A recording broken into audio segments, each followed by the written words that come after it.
हे पुत्र, दिन भर भोजन करता रहता है, कुछ कार्य भी कर लिया कर।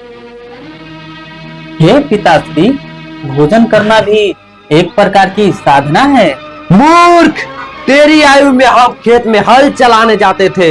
हे पिताश्री, आपकी युवावस्था में इंटरनेट भी तो नहीं था। मूर्ख, सुबह से देख रहा हूँ, पहले खाना फिर मोबाइल, फिर खाना फिर मोबाइल। ये कदापि उचित नहीं है। पिताश्री, शरीर में ऊर्जा के लिए खाना खाना अति आवश्यक है।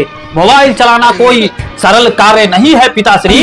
हे भगवान, ये कैसा कलयुग आ गया। पिताश्री, अनलिमिटेड 5G डाटा का युग आ गया। आज तेरा 5G डाटा बंद करके ही रहूंगा। पिताश्री, हिंसा कोई समस्या का समाधान नहीं है।